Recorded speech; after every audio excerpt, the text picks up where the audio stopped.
तो जी आउज़ु बिल्लाहि मिनश्शैतानिर्रजीम बिस्मिल्लाहिर्रहमानिर्रहीम। जी स्टूडेंट्स, आज हम पढ़ने जा रहे हैं सेलुलर स्ट्रक्चर एंड फंक्शन कि एक सेल का साख्त क्या है और वो फंक्शंस क्या परफॉर्म करता है।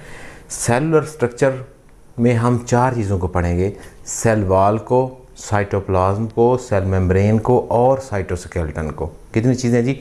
चार चीज़ें हम पढ़ेंगे: cell wall, cell membrane, cytoplasm and cytoskeleton. सबसे पहले हमारी आ जाती है जी सेल वाल क्या है जी? ये नॉन लिविंग थिंग है, ठीक है जी। आउटर टू प्लाज्मा मेम्ब्रेन होती है। प्लाज्मा मेम्ब्रेन टू आउटर क्या होती है जी? ये देखें आप कि नीचे जो है प्लाज्मा मेम्ब्रेन है, ठीक है, ये वाली, इसके ऊपर सेल वाल है ये, ठीक है जी। आउटर टू प्लाज्मा मेम्ब्रेन है, क्या काम करती है? Provide shape, strength and protection to the cell. Cell को क्या चीज़ें प्रोवाइड करती है? Shape, strength and protection. इसके अंदर दो तरह की वाल्स पाई जाती हैं। एक को हम कहते हैं प्राइमरी वाल और दूसरी को हम कहते हैं सेकेंडरी वाल।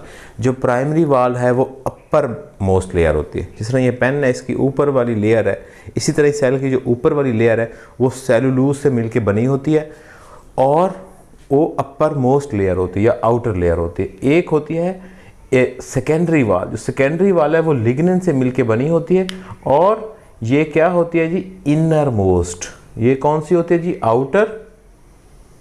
और ये कौन सी होती है? इनर, ठीक है जी। क्या है सेल वाल? नॉन लिविंग है, आउटर टू प्लाज्मा मेम्ब्रेन है। क्या काम क्या करती है? शेप, स्ट्रेंथ एंड प्रोटेक्शन देती है। इसके अंदर प्राइमरी वाल्स होती हैं जो सेलुलोज से मिलके बनी होती है और आउटर होती है। सेकेंडरी वाल होते हैं, लिग्निन से मिलके बनी होती है और इनर होती है। इसमें प्लाज्मोडेस्माटा होता है। प्लाज्मोडेस्माटा क्या होते हैं? ये होते हैं जी स्मॉल पोर्स।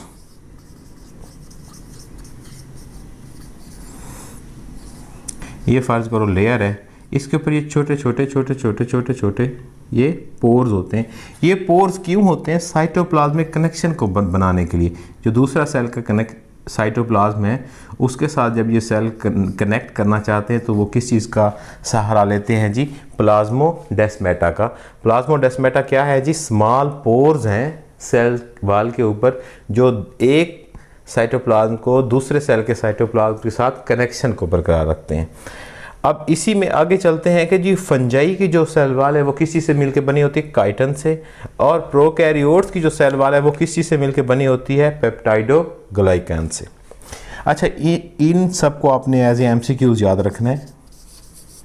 एक ये काइटन का, दो प्राइमरी वाल किस चीज़ से मिलकर बनी होती है? सेकेंडरी वाल किस चीज़ से मिलकर बनी होती है? ये सारे आपने याद रखने। प्राइमरी वाल सेलुलोज से, सेकेंडरी वाल लिग्निन से, काइटन फंजाई के अंदर और पेप्टाइडोग्लाइकन प्रोकैरियोट्स के अंदर। उससे आगे चलते हैं जी, हमारा आ जाता है सेल मेम्ब्रेन। सेल मेम्ब्रेन तमाम यूकैरियोटिक और प्रोकैरियोटिक सेल्स के अंदर पाई जाती है। ये सेमी परमिएबल बैरियर है। सेमी परमिएबल बैरियर क्या लिमिटेड चीज़ों को अंदर आने देता है, सारी चीज़ों को अंदर नहीं आने देता। उसके बाद क्या करता है? Maintain internal composition of the cell के इंटरनल कंपोजिशन क्या है उसका? साइटोप्लाज्म है, साइटोप्लाज्म के अंदर जो फंक्शंस परफॉर्म हो रहे हैं, ऑर्गेनेल्स मौजूद हैं, उनकी कंपोजिशन को ये क्या करती है? बरकरार रखती है। ये किस चीज़ से मिलकर बनी होती है? लिपिड बाइलेयर से मिलकर बनी होती है। लिपिड बाइलेयर में ये आ गया जाता है फ्लूइड मोज़ेक मॉडल, कि इसका फ्लूइड मोज़ेक मॉडल है। फ्लूइड मोज़ेक मॉडल क्या है कि लिपिड की बाइलेयर है, ये जो है लिपिड बाइलेयर है, उसके अंदर एम्बेडेड क्या है जी? प्रोटीन एम्बेडेड है उसमें, ठीक है जी। लिपिड बाइलेयर है, लिपिड बाइलेयर के अंदर प्रोटीन एम्बेडेड है। फ्लूइड मोज़ेक मॉडल को आपने याद रखने के लिए सैंडविच को जहन में रखना है या बर्गर को जहन में रखना है। बर्गर की ऊपर वाली जो लेयर है और नीचे वाली लेयर किस चीज़ से मिलकर बनी होती है? ब्रेड से। समझो वो क्या है? लिपिड बाइलेयर है। उसके अंदर प्रोटीन एम्बेडेड है। प्रोटीन कौन सी? जिस तरह हम अंडा खाते हैं, अंडा रखते हैं उसके अंदर, चिकन रखते हैं, मीट रखते हैं, बीफ रखते हैं, व्हाट्सएवर जो भी आप रखें, ठीक है, उसको आपने जहन में रखना है। ये है हमारा जी फ्लूइड मोज़ेक मॉडल। क्या है जी फ्लूइड मोज़ेक मॉडल? कि लिपिड बाइलेयर है, लिपिड बाइलेयर ऊपर भी लिपिड की लेयर है, नीचे भी लिपिड की लेयर है, दरमियान में प्रोटीन एम्बेडेड है। यहाँ तक अगर आपको समझ लग रही है तो सब्सक्राइब करना मत भूलिएगा। आगे चलते हैं जी, हमारा है साइटोप्लाज्म।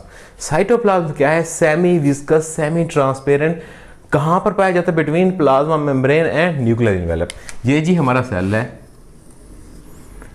न्यूक्लियर इन्वेलप, ये हमारा न्यूक्लियस है, ये हमारा साइटोप्लाज्म है। न्यूक्लियर के ऊपर क्या होती है जी? न्यूक्लियर इन्वेलप होती है। सेल वाल के नीचे क्या होती है? Plasma membrane. ये मैंने आपको यहाँ पे समझाया है, ठीक है जी। इसके दरमियान जो भी चीज़ पाई जाती है वो क्या होती है जी? हमारा साइटोप्लाज्म होता है। उसमें क्या है जी? वाटर पाया जाता है, ऑर्गेनेलीज पाई जाती हैं। वाटर और ऑर्गेनेलीज बहुत सारे फंक्शन परफॉर्म करते हैं, और बाकी जितने भी हमारी बॉडी के अंदर सिस्टम, सेल के अंदर फंक्शन परफॉर्म हो रहे थे वो साइटोप्लाज्म के अंदर हो रहे होते हैं। उसके आगे आ जाता है जी हमारा साइटोस्केलेटन। साइटोस्केलेटन का क्या काम है? साइटोस्केलेटन जो है network of filaments, network of microfilaments और माइक्रोट्यूब्यूल्स का है। जो माइक्रोट्यूब्यूल्स हैं वो किस चीज़ से बने होते हैं? ट्यूबुलेन से। उसका काम क्या होता है? Cell use to hold shape. और जो माइक्रोफिलामेंट्स हैं वो किस चीज़ से मिलकर बने होते हैं? एक्टिन प्रोटीन से। किस चीज़ से जी? एक्टिन प्रोटीन से होते हैं। जब सेल अपनी शेप चेंज करता है तो वो माइक्रोफिलामेंट्स उसके अंदर इस्तेमाल होते हैं। यहाँ तक क्लियर है जी? ये आपने MCQ याद रखना है कि माइक्रोट्यूब्यूल्स किस चीज़ से बने होते हैं? माइक्रोट्यूब्यूल्स किस चीज़ से बने होते हैं? ट्यूबुलेन से। और माइक्रोफिलामेंट किस चीज़ से बने होते हैं? एक्टिन से। माइक्रोट्यूब्यूल्स का क्या काम है जी? Cell use to hold shape. और जो एक्टिन का क्या काम है माइक्रोफिलामेंट्स के अंदर? वो क्या करते हैं? Help cell to change shape.